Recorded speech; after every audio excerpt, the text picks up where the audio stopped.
This is Alwin Ignacio, the diva that you love. Kasama ko aking kaibigang bonggang-bongga. Glenn si Bongga. Ito po ang The City Show, ang Tarya na Talakayan Showbiz Edition. At palakpakan na may kasamang sigawan sa ating lahat kasi po, ang aming current organic subscribers ay 4,600 plus na.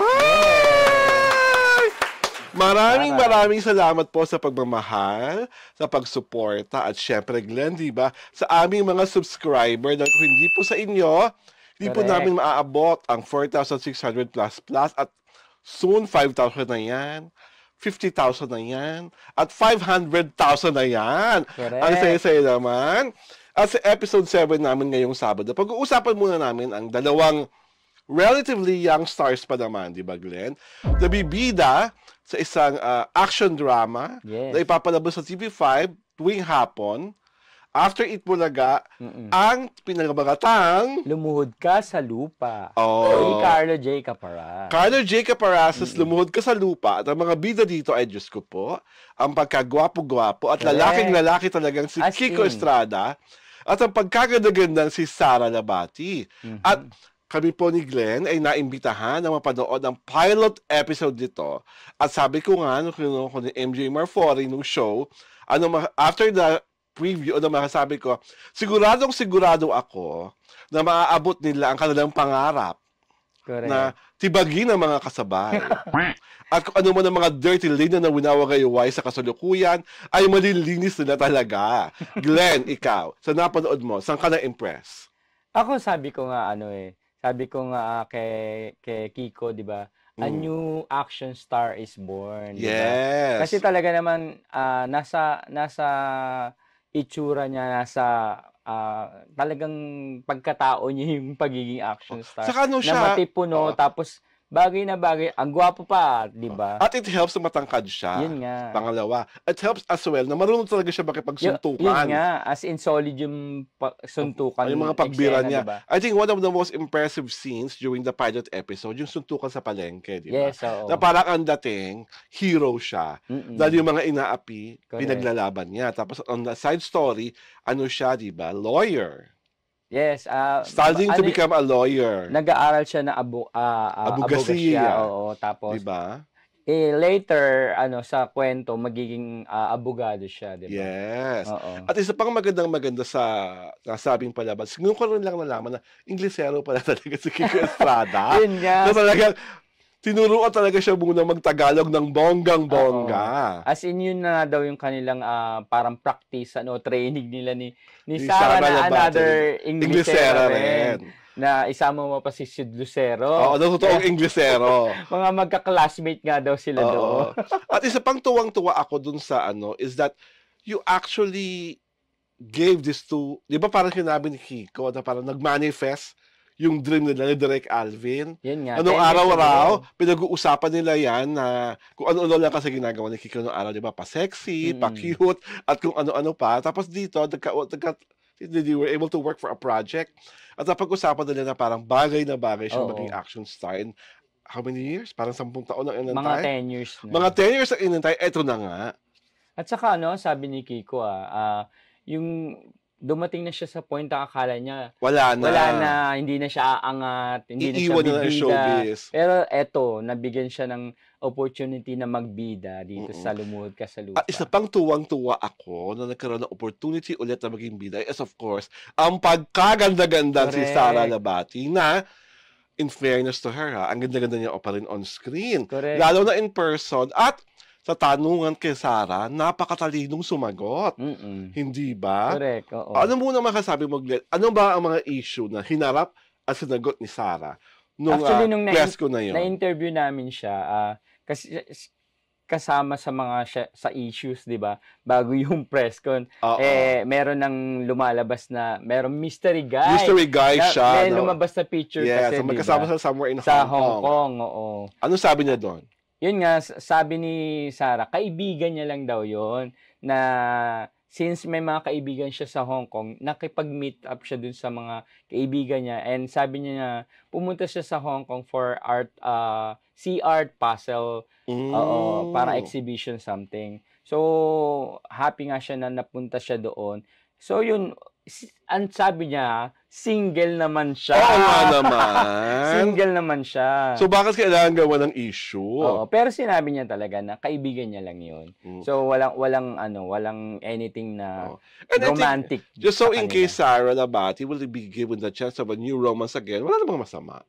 Diba? Basta maayos sa mga legal implications kung meron man, ayusin muna siguro yon. Pero ngayong feeling ko, ang focus talaga ni Sara ay ang kanyang karera. At happy siya na nakabalik ulit siya sa paggawa ng teleserye. Yes. Na kasama ulit sa bida, di ba? Di ba pag-amin niya talaga na parang nung nakapag-taping siya, doon nilang na-realize how much she misses the grind. Oo, correct. Diba?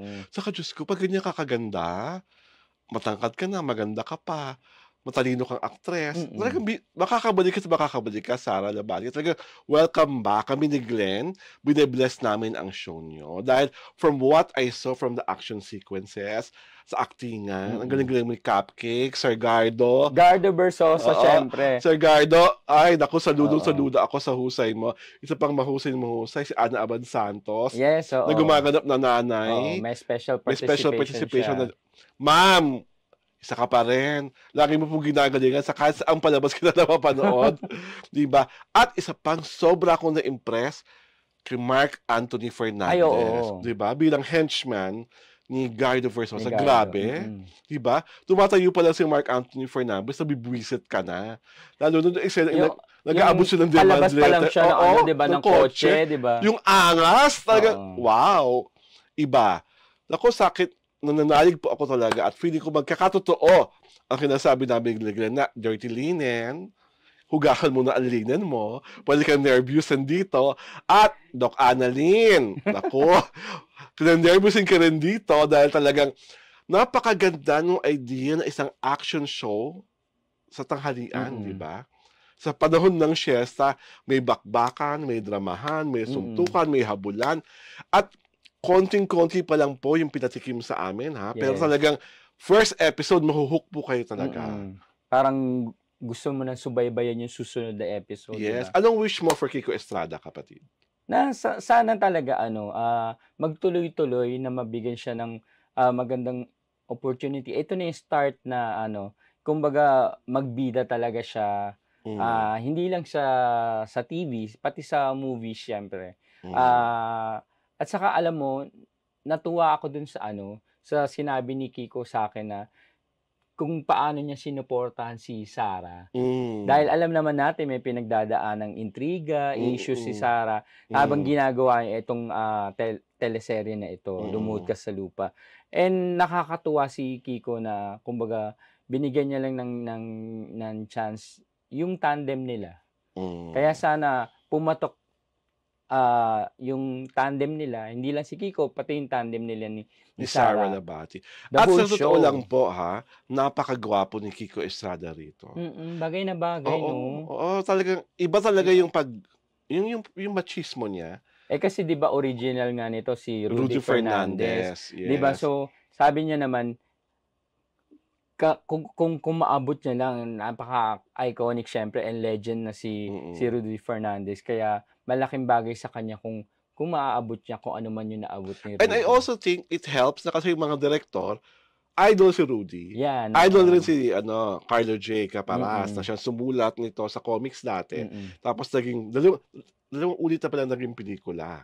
Oo. Diba? So, nakakatuwa. So, sa amin, we wish the show good luck, more viewers, syempre, more advertisers, magandang digits na ratings, at dahil nga we're starting the show, our easy round with good things, kaibigan Glenn, pakibasa ng ating unang greeting. Ayan, may mga greetings na tayo sa ating mga subscribers at followers. Kay Andrea Rivera, 5816. Ayan, syempre, Happy Easter from the Netherlands. Laban! Netherlands! Naku, Andrea, mapadala ka naman ng tulips. Papadala daw niya tayo ng gatas. Gatas! Ang gatas na may lakas dapat, Andrea. Ito, tuwang-tuwa ako dito kay Miss Arlene Cruz. 4760. Itong show talaga na ito, ang di ako makaget over sa dami ng sponsors. Ay, may pa-sponsor. Sa dami ng mga napapanood ko ng mga showbiz vlogs, kayo lang talaga ang winner sa sponsors at hindi pipitsugin ha. Bonggang-bongga talaga. Oh. Bonggang-bongga kami rito. Yes, nagkasama naman aming kaibigang bonggang-bongga si Glenn si Bongga. And of course, thank you po. We have to give credit to our marketing team. Yes, sila po talaga ang nagsisipag na ilapit at ilako ang The TT Show sa lahat. Napakasipag. Basat, ito, kaibigan natin to, Glenn. Ayan, kaibigan namin to, Ronald Frederick! Yes! Congratulations sa bonggang organic subscribers. Yan, Yahoo! Yay! Thank Hi, you, Direct Ronald, and congratulations sa mga moving ginagawa mo. I'm sure it's going to be number 1. At ito, kay J. Ginger 7306, ang kanyang tanong, bakit wala na si Alex Brosas? Not that I like him, nagtataray pa. Just wondering, Alwin Ignacio, nag-away ba kayo ni Alex Brosas? Ay, intriga. Hindi po kami pwedeng mag-away ni Kumaring Ultrabalita. Dahil kami po talaga ay hindi lang magkaibigan, para na kami magkapatid. At we are just happy to report, dun sa press conference namin ni Glenn, sa Lumuhod Ka sa Lupa, dumalo na po si Alex Brosas sa nasabing press event. Hinabi nga po namin, Alex was on medical leave, na-operahan po siya, na-amputate, gusto ko nga sana kayong biruin na kaya po siya na-operahan kasi nagpa-lagay na po siya ng kiwi fruit. Kaya lang, na-amputate po siya because of his diabetes. So ngayon, he's in full recovery.